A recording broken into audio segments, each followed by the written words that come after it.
আসসালামু আলাইকুম রহমতুল্লাহি বারাকাতুহ।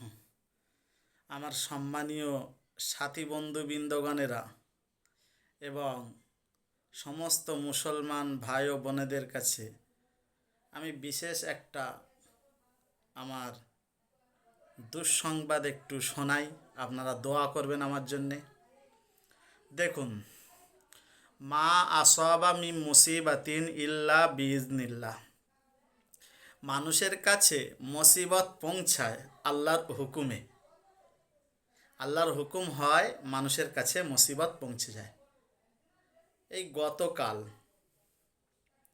গতকাল আমি আসছিলাম শনিবার দিনকে, ওই সিরাকোল থেকে নিয়ে দক্ষিণ 24 পরগনা ডায়মন্ড হারবার রোড, যেটা সিরাকোল আছে, ওই সিরাকোল থেকে নিয়ে উস্তি একটা রাস্তা গেছে। ওখানকার মন্ত্রী আছে গিয়াসউদ্দিন মহাশয়, উস্তি থানার কাছে। ওই রোডটার কথা আমি বলছি। ওই রোডটা এত খারাপ। আমি শনিবার দিনকে আসছিলাম একটা ছোট্ট স্কুটি নিয়ে, আমি ওই খারাপে পড়ে গেছি। আমার হাতের অবস্থা দেখুন, এই দেখছেন, এই কেটে গেছে। আমার পা দুটো ভালো নাই। আমি একটা পর্দার ব্যাপারে, আমি একটা মুফতি সাহেব মানুষ, পর্দার একটা বিশেষ ব্যাপার আছে, যার কারণে আপনাদেরকে দেখাতে পাচ্ছি না। আমার দুটো পায়ের অবস্থা ভালো নয়। হাতের অবস্থা দেখতে পাচ্ছেন, আপনারা ভালো করে দেখুন। এই দেখুন, এই এই এই সব কেটে কুটে গিয়েছে। রাস্তা এত খারাপ।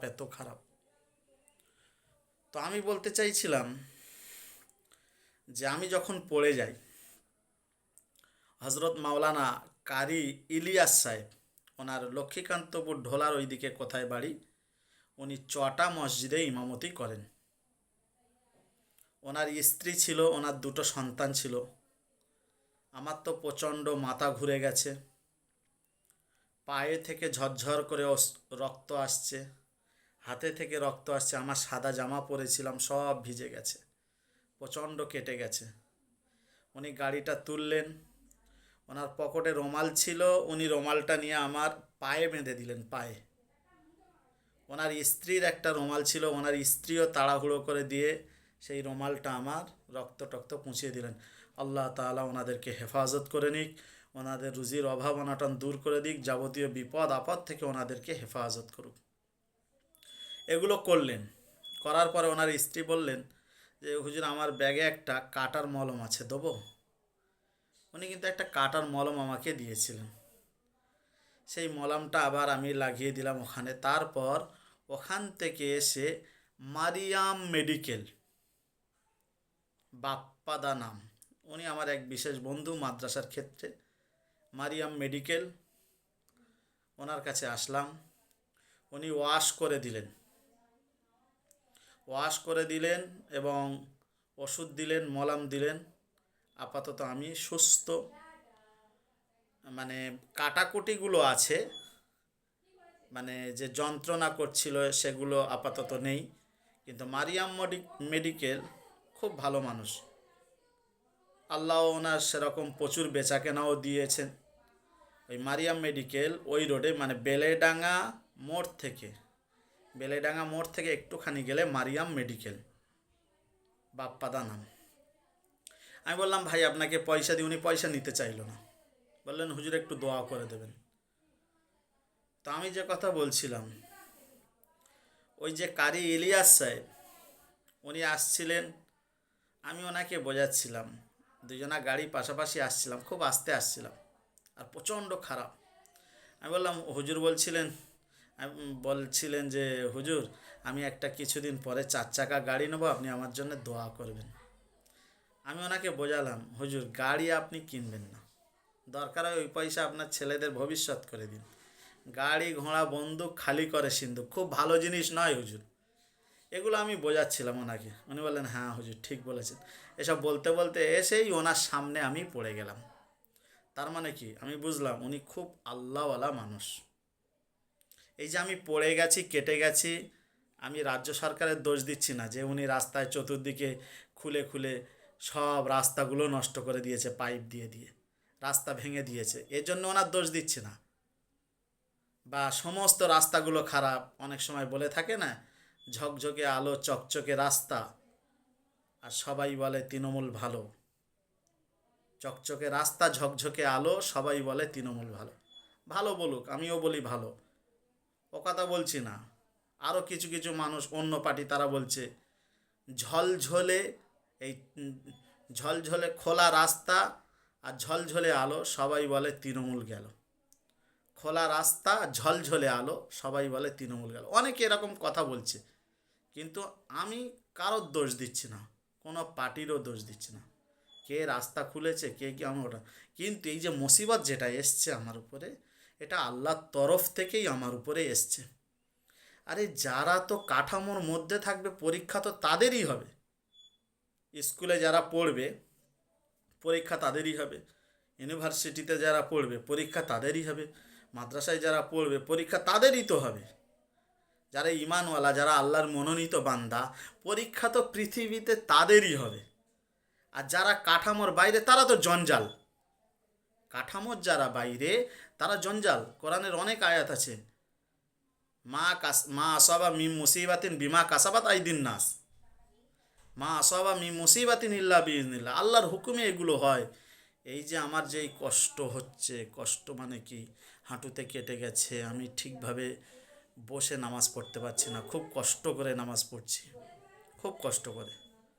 তার মানে কি, আমি কারি ইলিয়াস সাহেবকে বলছিলাম যে আপনি গাড়ি কিনবেন না।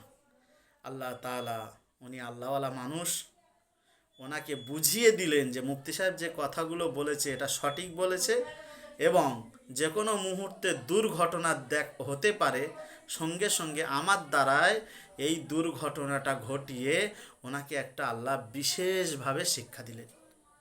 এটা আমি কি করে বুঝলাম? আমি আজকের আপনাদের সামনে লাইভে আসতাম না, আমি দুদিন ধরে ইস্তেখারা করেছি, এই দুদিন পরে লাইভে এসেছি, ইস্তেখারা করেছি যে আল্লাহ, আমি তো দীর্ঘ এত বছর গাড়ি চালাচ্ছি, আজকের 15 বছর, তাহলে কোনো দিন এইরকমই হয়নি। সব রকম গাড়ি চালাতে পারি, কোনো দিন এইরকমই হয়নি, হঠাৎ কেন এমনটা হলো আমার উপরে? দীর্ঘদিন গাড়ি চালানোর পরে এই যে হঠাৎ আমি পড়ে গেলাম, কেটে গেল, এটাও আমার একটা ড্রাইভিং এর দিক থেকে একটা আমার অভিজ্ঞতাও হলো। আর সেই সাথে সাথে আমি ইস্তেখারার মাধ্যমে জানতে পারলাম যে উনি খুব আল্লাহওয়ালা মানুষ, খুব সৎ ভালো মানুষ। ওনার যাতে কোনো অঘটন না ঘটে, যাতে বিপদ না হয়, আমার দ্বারায় ওনাকে একটা বোঝানো হলো, একটা উদাহরণ আমার দ্বারায় ওনার উপরে উপস্থাপনা করা হলো। অতএব আমি যেটা বললাম, আর আমার উপরে যেটা ঘটেছে, আমিও সেটা ইস্তেখারার মাধ্যমে জানলাম যে মা আসাবা মিন মুসিবাতিন ইল্লা বিইজনিল্লাহ। মুসিবত তো কেবল ইমানওয়ালার উপরে আসবে, যারা কাঠামোর মধ্যে আছে। সেই জন্য সম্মানীয় সাথী, আপনাদেরকে আমি অনুরোধ করব, যে যে হালাতে আছেন, বিপদে, অসুখে, অসুস্থতায়, যে যেভাবেই আছেন, আল্লাহকে ছাড়বেন না। আল্লাহর রশ্মিকে, আল্লাহর আইনকে, বিশ্বনবীর পদ্ধতিকে আরও মজবুত করে, আরও মজবুত করে আঁকড়ে ধরুন। ইনশাআল্লাহুল আজিজ, আপনি পরীক্ষায় উত্তীর্ণ হতে পারবেন, আপনার জন্য জান্নাত অবশ্যই অবধারিত। এই কথা বলে আমি এখানেই সমাপ্ত করছি। আপনারা দেখছেন আমার কাটা, এর জন্য দোয়া করবেন। আর আমি, যারা আমাদের দেশের কর্মকর্তারা আছেন, দেশ চালাচ্ছেন, তাদেরকে অনুরোধ করব, এমন কোনো রাস্তা নেই যে সেটা খারাপ নয়। বেশিরভাগ রাস্তা খারাপ হয়ে গেছে, কোনো রাস্তা ভালো নেই, কোনো রাস্তা ভালো নেই। তো কোনো ভালো কিছু করে তাহলে ভালোর আশা করা যায় নাকি? আমি ভালো কাজ করলে তবে তো ভালোর আশা করতে পারবো যে আল্লাহর কাছে ভালো ফল পাবো। আপনি ভালো পরিশ্রম করলেন, ভালো উপার্জন করতে পারবেন। ঠিক ওই রকম কেউ যদি রাস্তা ভালো করে জনগণের কাছে চায় যে আমি আবার পদে থাকবো, তার জনগণ নিশ্চয়ই আপনাকে পদে রাখবে। আর যদি আপনি ভালো কিছু না করে যদি ভালোর কথা বলেন, ভালো চান, বলে বলে বেড়ান আমি অনেক ভালো করছি, অনেক ভালো করছি, অনেক কিছু করছি, অনেক কিছু করছি, তোমরা আমার আবার পদে রাখো, আবার রাখবে কি? মানুষ তো দেখতে পাচ্ছে সমস্ত রাস্তাই খারাপ, সমস্ত, কোনো একটা রাস্তা ঠিক নেই। আপনি যে রাস্তায় যাবেন সব রাস্তা খারাপ, এমন বিচ্ছিরিভাবে খারাপ হয়েছে যা মুখে বলা যাবে না। প্রত্যেক রাস্তাটা। সেই জন্যে আপনারা যারা ড্রাইভিং করছেন আপনাদেরকেও আমি অনুরোধ করব, আমার মতন বিপদ যেন আপনাদেরকেও না হয়। আপনারাও সজাগভাবে গাড়ি চালাবেন। আল্লাহ আমাদের সবাইকে হেফাজত করুক। ওয়া আখিরু দাওয়ানা আনিল হামদুলিল্লাহি রাব্বিল আলামিন।